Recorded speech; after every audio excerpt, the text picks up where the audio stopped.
Definitely objectionable అండి. At the same time let's see what exactly is going on. ఒక మనకు అమెరికాలో నేను 15-16 సంవత్సరాలు ఉన్నాను. మా ఫ్యామిలీ ఇంకా ఉంది. పిల్లలు అక్కడే ఉన్నారు. I'm in a way first hand experience నాకు ఎక్కువగా ఉంది. అనుభవం ఎక్కువగా ఉంది. అమెరికాలో మెజారిటీ ఆఫ్ అమెరికన్స్ యాక్చువల్గా చాలా అకామిడేటివ్ పీపుల్, చాలా కన్జర్వేటివ్ పీపుల్, చాలా ఫ్రెండ్లీ పీపుల్. Overwhelmingly majority.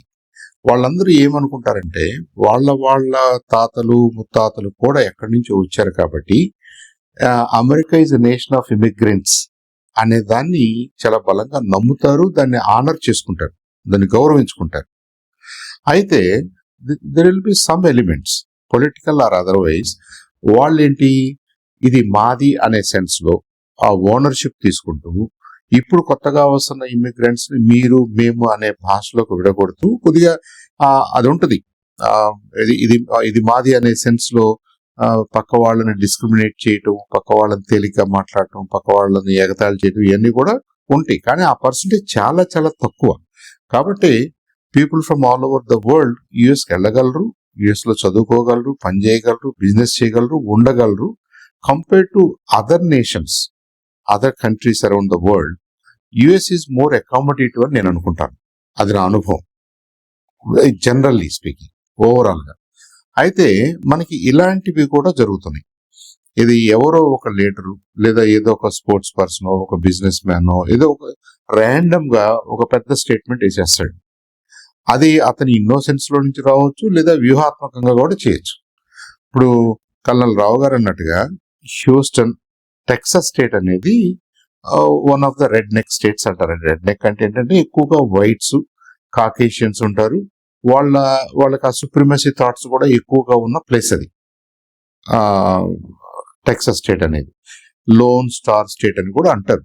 అంటే we are different from rest of the US అనే సెన్స్ లో కూడా ఉంటారు వాళ్ళు.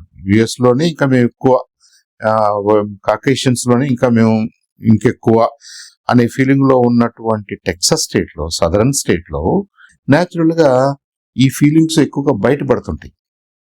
మీకు నార్దర్న్ స్టేట్స్ లో ఈ ఫీలింగ్స్ తక్కువ కనిపిస్తాయి, మనకి సదరన్ స్టేట్స్ లో ఎక్కువ కనిపిస్తాయి. ఒకప్పుడు ఇంకా ఎక్కువగా ఉండేవి. ఇప్పుడు ఆఫ్ లేట్ వాళ్ళు కొద్దిగా టైమ్ లో ఉన్నాయి. 1960s తర్వాత, 70s తర్వాత the more and more they started integrating with rest of the world. ఈ ఫీలింగ్స్ ను మార్చుకుంటూ ఇప్పుడున్న జనరేషన్ లో ఈ హేట్ స్పీచెస్ ఇవ్వడం కానివ్వండి, దాన్ని అలో చేయటం కానీ, దాన్ని ఎంజాయ్ చేయటం కానీ అనే కల్చర్ లేదు, నిజంగా లేదు మనకి. వాళ్ళు ఏదో వాళ్ళ పాప్ కల్చర్ లోనో వాళ్ళ ఇంకోటో మనకేదో మనం వీడియోలో చూస్తామే కానీ రియల్ సొసైటీలో అంత ఎనిమాసిటీ కానీ, అగ్రెషన్ కానీ, ఎదుటి వాళ్ళ మీద ద్వేషం పెంచుకోవడం కానీ కనపడదు మనకి. హ్యావింగ్ సెడ్ దట్, రెండో సైడ్కి వద్దాం. ఇప్పుడు మనం అమెరికాని లేదంటే టెక్సస్ లో ఉన్న ఒక ఎవరో అలెగ్జాండర్ డంకన్ అని ఒక సెనెట్ కి వెళ్ళాలనుకుంటున్న రిపబ్లికన్ లీడర్. అతను పొలిటికల్ బెనిఫిట్ కోసం ఏదో మాట్లాడాడు, అగ్రెసివ్ గా మాట్లాడాడు. అలాంటివి అన్ని దేశాల్లో జరుగుతాయి. మన దేశంలో కూడా మనం అనేక సందర్భాల్లో చూస్తాం. ఇది ర్యాండమ్ గా అగ్రెసివ్ గా ఏదో తలకమాలని ఒక మాట అనేస్తారు, ఆ మాటకి మిగతా వాళ్ళందరూ డిస్కస్ చేసుకుంటారు. అలాంటి స్ట్రాటజీలో భాగంగా అతను అని ఉండొచ్చు. అది ఒక సైడ్ ఆఫ్ ద స్టోరీ. రెండో సైడ్ ఆఫ్ ద స్టోరీ ఏంటంటే, మనకి ఒక ఏజ్ ఓల్డ్ డిక్టమ్ ఒకటి ఉంది. ఏంటి? Be a Roman in Rome అని. అది అన్ని దేశాలకి, అన్ని కల్చర్స్ కి, అన్ని ప్రజలకి పనికొస్తుంది. నేను మీ ఊరు వచ్చినప్పుడు మీ ఊర్లాగా ఉండడానికి ట్రై చేయాలి కానీ మా ఊర్లో ఇలా ఉంటుంది కాబట్టి అని మీ మీద నేను చేసిన మీరు ఒప్పుకోరు. మనం డెఫినెట్ గా రీసెంట్ గా వెళ్ళాము. ఒక 20, 30, 40 సంవత్సరాల నుంచి మన వాళ్ళు ఎక్కువగా వెళ్తున్నారు. మనం చదువుకుంటున్నాము, సెటిల్ అవుతున్నాము, పని చేస్తున్నాము, వాళ్ళ ఎకానమీకి కంట్రిబ్యూట్ చేస్తున్నాము. ఆబ్వియస్ గా మనకి అడ్వాంటేజ్ ఉంది కాబట్టి మనం ఆ పని చేస్తున్నాం. ఏదో మనం వెళ్ళి అమెరికాను ఉద్ధరిస్తున్నాం అనే పోస్చర్ మనం ఎప్పుడు తీసుకోకూడదు. మనం వెళ్ళి అమెరికాను ఉద్ధరించాల్సిన అవసరం లేదు. అమెరికన్స్ మనల్ని ప్రత్యేకంగా మీరు వచ్చి మమ్మల్ని ఉద్ధరించాలని మనకేం ఇన్విటేషన్ ఇవ్వలేదు. It's a mutual benefit. మనకు కావాల్సింది అక్కడ ఉంది, వాళ్ళకి మనతో అడ్వాంటేజ్ ఉంది. కాబట్టి సొసైటీస్ రెండు దగ్గరకు వస్తూ ఒక ఫ్రెండ్షిప్ తోటి, సుహృద్భావంతో కలిసి పనిచేస్తున్న సమయంలో మనం కూడా దాన్ని కాపాడుకోవాలి. మనం మనం టెంపుల్స్ ఉన్నాయి. Shiva Vishnu temple Washington DC దగ్గర చాలా ఫేమస్ టెంపుల్ ఉంది. పిట్స్బర్గ్ లో ఉంది. కనీసం 100-200 టెంపుల్స్ మనకి చాలా పాపులర్ టెంపుల్స్ ఉన్నాయి. Well revered, well respected. చాలా మంది అమెరికన్స్ కూడా అక్కడికి విజిట్ చేస్తారు. కాబట్టి అలాంటి మన ప్రొఫైల్ మనం కాపాడుకుంటూ, మన ఆధ్యాత్మికతను మనం కాపాడుకుంటూ, మనం కూడా ఆ సొసైటీని ఎంకరేజ్ చేస్తూ ఇంటిగ్రేట్ అవుతూనే మనం ముందుకెళ్ళాలి. కానీ నేను 80 అడుగులు, 90 అడుగులు, 100 అడుగులు, 200 అడుగులు విగ్రహాన్ని మీ ఊర్లో పెడతాను అనుకోండి, నిజంగా దాని అవసరం ఉందా? What must be going on?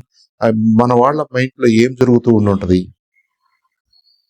ఇప్పుడు ఎవరైనా మనకున్న సాధు సంతులో ఎవరైనా సరే, మీరు ఏదో చేయమన్నారు, ఆ విగ్రహారాధన okay, that is our practice, దాన్ని ఎవరు కాదంటలేదు. మన మన మన స్టైల్ ఆఫ్ ఈ ఆధ్యాత్మిక యాక్టివిటీస్ గతంలో ఎలా జరిగినాయి, ఇప్పుడు ఎందుకంత మనం ఎగ్జిబిషనిజం లోకి వస్తున్నాం? ఎగ్జిబిషనిజం ఆబ్వియస్లీ అది ఐబ్రోస్ రైజ్ చేస్తుంది. చాలా మందికి ఇరిటేటింగ్ గా ఉంటది. మనం ఎంత ఉదార భావంతో, ఎంత కామ్ గా, కూల్ గా ఆలోచించినా, just think about a situation. మన ఊర్లోకి వచ్చి మన కాని వాళ్ళకి గొప్ప కాబట్టి ఒక విగ్రహమో, ఒక ఆర్టిఫాక్టో, ఇంకో ఏదో చేశారనుకోండి, do we really allow that? Duncan బయటపడి మాట్లాడాడు, అలా మాట్లాడకుండా ఉండవలసింది. అతను ఇంకొక సివిక్ సెన్స్ లో ఇలా కాదు, యుఎస్ లో ఇలా మనం ప్రాక్టీస్ చేయట్లేదు కాబట్టి లెట్స్ ఎవరి ప్రాంతాల్లో వాళ్ళు, ఎవరి టెంపుల్స్ లో వాళ్ళు వాళ్ళ విధంగా చేసుకోండి. ఈ ఎగ్జిబిషనిజం వల్ల సమస్యలు వస్తాయి అని అన్నారు అనుకోండి, డిబేట్ చేశారనుకోండి, తప్పులేదు. ఇప్పుడు హూ ఈజ్ హనుమాన్ అనేది బ్యాక్గ్రౌండ్ తెలుసుకోకుండా ఆయన ఇంకొక రకంగా దాన్ని డిస్క్రైబ్ చేయడం వల్ల మన వాళ్ళకి ఇబ్బంది కనిపిస్తుంది, మనందరికి కూడా ఇబ్బంది అనిపిస్తుంది.